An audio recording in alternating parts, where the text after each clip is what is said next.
Welcome, students. You've come to the end of the road. This is the final portion of your research project.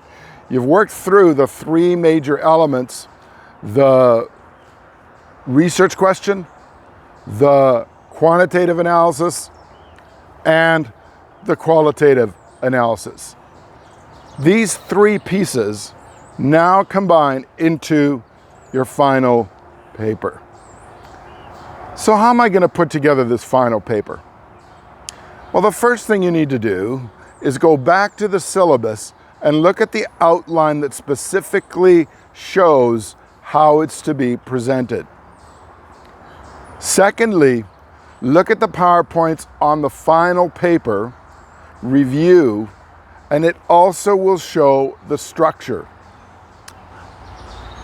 Introduction, research question, neighborhood, literature review based on your annotated bibliography, methodology, both quantitative and qualitative, results, both quantitative and qualitative, discussion on how this relates to your research question, and a conclusion summary that summarizes your whole paper and also might leave room open for what other kind of research could be done in this project.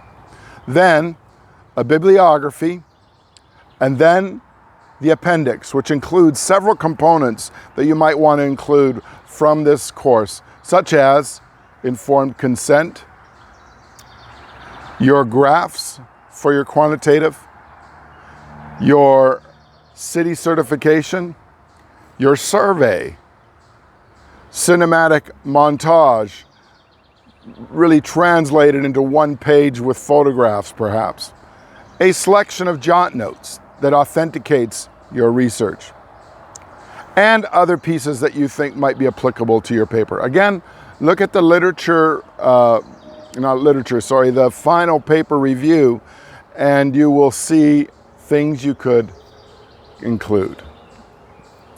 Now, how do I make this a good research paper that looks and feels right? Well, there's a few basic principles that you should really follow. First, write it in third person tense.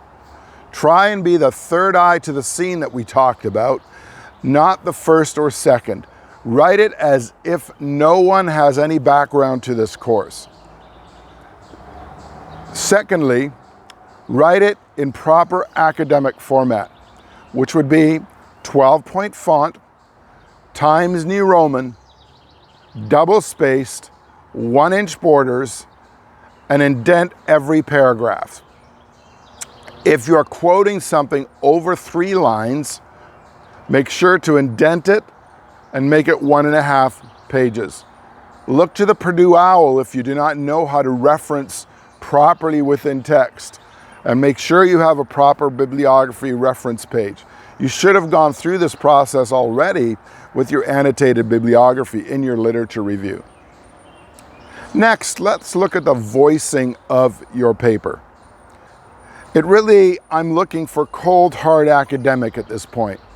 Some of you are used to writing reflection papers, or maybe letters, or business papers, or maybe you just are good at texting with your friends. Well, that's not what this is about. You want to have good, thick, academic text as best as you can. What do you do with this? First, look that your paragraphs have proper flow, that each paragraph is saying something, isn't just rambling on.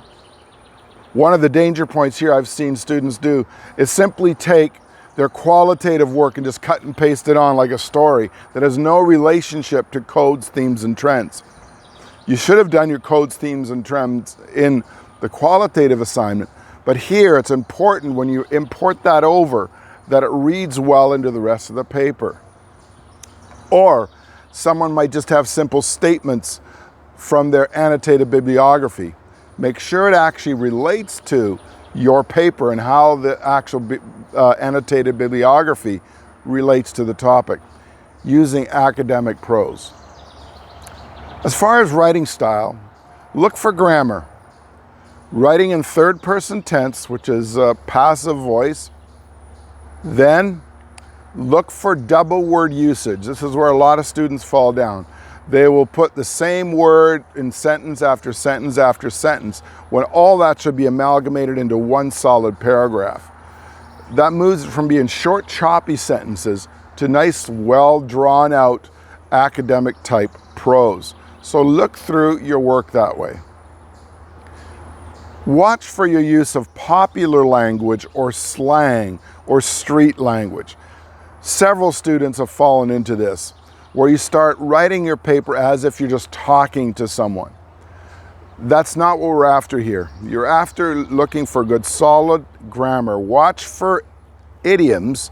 Idioms are statements or slang statements, and take them out of your paper and say it specifically what it is you're trying to make mention of. So don't use slang, street language, popular language, or conversational English. Try and move it to another level of academic English. Don't do storytelling that has no relationship to the paper, or ranting or opinion that has no relationship to the paper. Your goal here is not to solve the world or some social justice crisis. Your goal is to report on what your paper is. Now, of course, you do have some level of professional expertise. That's expected. So you can certainly make a recommendation if you wish. By the way, parenthetically, recommendations are not critical in this paper. If you want to make some, you can. But again, you're not trying to change the world with this paper. I want it written proper form. Anyways, so when you're trying to communicate your professional expertise, do it in a solid academic format. Finally, what's the length of this paper? Number one question I get. Students get nervous about this, especially at the beginning of a course. And again, as every semester, I get students asking, how long is this paper supposed to be? Because they're looking at the end, not the beginning. You've now seen that if you've done your effective work throughout the semester, you should have little, if any, problem getting from 12 to 15 pages for the main paper without graphs. Don't cheat. The graphs must be in the appendix, not in the running text. This is where those little sentence statements you made in your quantitative analysis become important, and those little reflective paragraphs in your qualitative become important. So you can't all of a sudden bump your paper with graphs and with your actual total field notes. But it should be anywhere between 12 and 15 pages, double-spaced in proper APA format. Then in the appendix, some students will usually stretch this out to 20 to 25 pages pretty quickly by adding, I don't need you to do a 50-page comprehensive document about everything you know. What the appendix does is it ratifies what you've written in the paper and gives backing proof to what you do. Finally, a nice title page with a good title. Look in the PowerPoint on your final paper and you'll see suggestions for how a good title is created. I'd like an abstract of 100 to 150 words, keywords that relate to your paper. That's all on a second page. And then put all together with the headings if you can. You don't have to do headings if you don't want to, but with the headings for each of the items. So you've come to the end. I hope this little tutorial helps you to bring it all together. If you've done the work ahead of the time, you should be able to do this. Now, you're going to be doing a final presentation of this paper via PowerPoint before you submit your final paper. What the exercise is for you to talk through your paper in 7 minutes or less with 7 slides.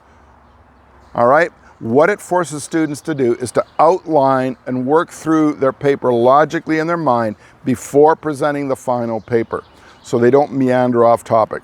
At that time too, whether we do it live together or whether we do it in a collaborative or an online session, it will put you into this position of presenting an outline that you've thought through all the pieces before the presentation of the final paper.